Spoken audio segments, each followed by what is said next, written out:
Fellow Nigerians, we are living in very trying and troubling times. This little contribution is not about Nigerian politics. It's not about what's happening here alone, but it's about something that will ultimately affect us in a very dramatic way. What is unfolding in the Ukraine is deeply disturbing. But more disturbing is the fact that most Nigerians, most Africans, indeed most people in the world, have not heard the other side of the story from the Russian perspective. There are always two sides to a story. If you go to court and hear just one side, you don't hear the other, you can never administer justice. If you go and listen to what one person says and don't listen to the person that they are referring to has to say about a matter, you will never achieve justice. What is unfolding in the Ukraine, in the West, between Russia and NATO, something that may well end up as a third world war if we are not careful. First of all, you must appreciate the fact that Russia was encircled by NATO, literally, encircled by enemies. You must also appreciate the fact that they felt that it was unacceptable for the Ukraine to move too close to the West and even to contemplate the idea of having membership of NATO. The minute that happened, that is something that the Russians were bound to react to. And it was getting close to that. Imagine a situation whereby the Russian Federation had nuclear weapons and had a nuclear pact with Canada on the northern borders of America, or had a pact, military pact and nuclear weapons in Mexico on the southern border of America. Of course, that would be unacceptable to the Americans. Or for example, if Cuba had the same, the Americans would react in a very dramatic and forceful manner. And nobody would blame them for being forceful in the defense of their own motherland, and also to ensure that they are not able to be wiped off the face of the earth at one stroke because there's a nuclear power right next to them. That is the perspective of the Russians. There's another aspect that a lot of people don't know. Most of eastern Ukraine are peopled by Russian-speaking individuals who want to be part and parcel of the Russian Federation. Remember, there was one country before. They have separatist movements there that are fighting to leave Ukraine and be part of Russia. And rather like some people in this country believe that Biafra should break off from Nigeria, they have exercised their right of self-determination, say they want to be part of Russia, and they were being slaughtered by the Ukrainian forces, something that the West and the rest of Ukraine turned a blind eye to. You don't see that on CNN. They were being slaughtered on a daily basis. And the Russian Federation felt they needed to go in to protect those people and deliver them. So they took the Crimea, which was traditionally part of Russia a few years back. Now, after taking the Crimea a few years back, they now focused on Donetsk, which is another region, and one other region, I've forgotten the name now, in eastern Ukraine. And a few days ago, they marched in and literally occupied the place and saved the people that were being slaughtered there from the Ukrainian forces. And then they had to go a step further. And why did they have to do that? They felt threatened by the fact that the Ukrainian president and the Ukrainian government were too close to the West and were about to join NATO, or refused to say that they would never join NATO.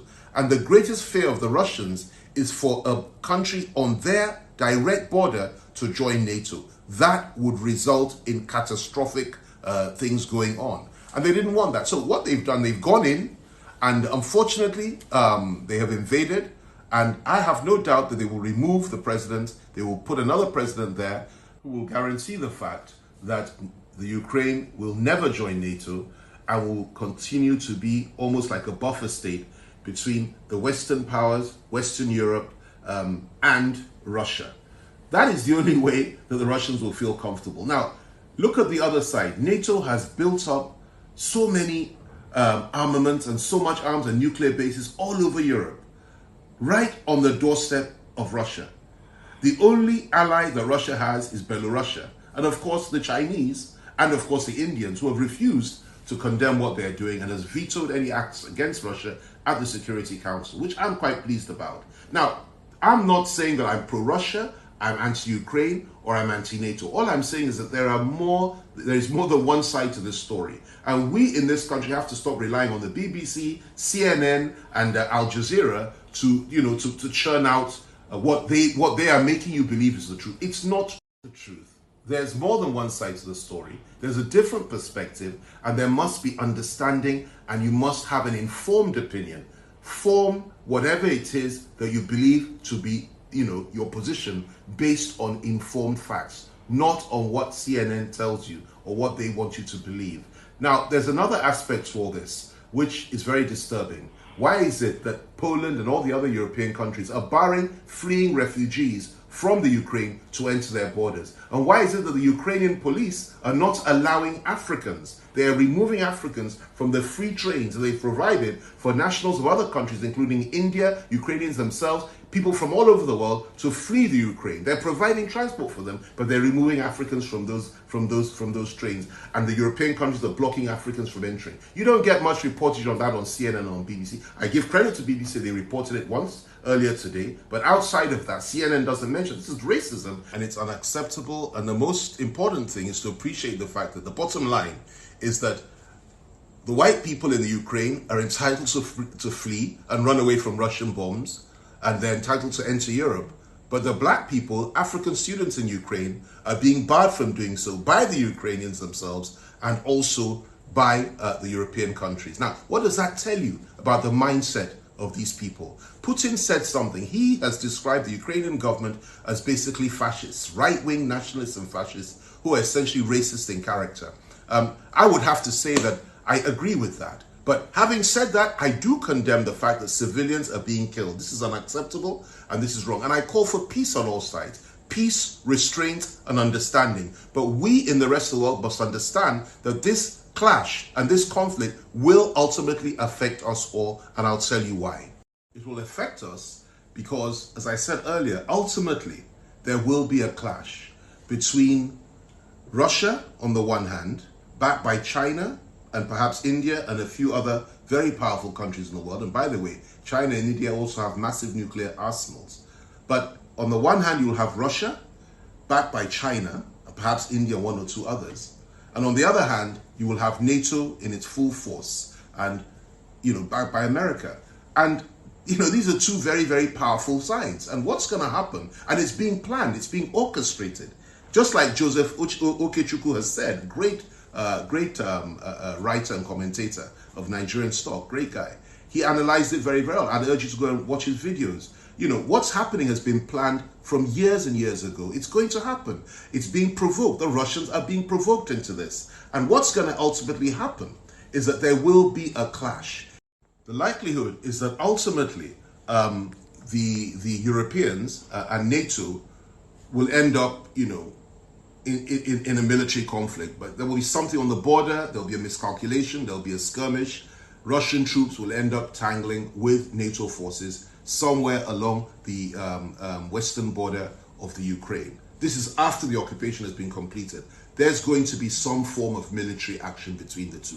Now, when that happens and NATO comes together to face the Russians, it'll be an overwhelming force. It'll be difficult for the Russians to contain them. And Putin has said something. He has said, we anticipate this, that when they come against us, the might of NATO all together combined against us will be too strong for us. We will take them on, but they'll be very, very strong, difficult to handle. And what we will then do is fall back on our nuclear arsenal. Now, what's that telling you? He's telling the world that if you try us, if you push us in the Ukraine or anywhere else, or if you allow Finland or Sweden to join NATO, or if you press us on the Ukraine and try to liberate the Ukrainians, or try to come in or interfere with us in any way, that we will ultimately fight you with, military tactics and ordinary armaments, conventional forces and conventional armaments. But if we're pushed to it and you appear to be defeating us, which you may well be able to, we will resort to nuclear weapons. Russia has the second largest stock of nuclear weapons on planet Earth, second only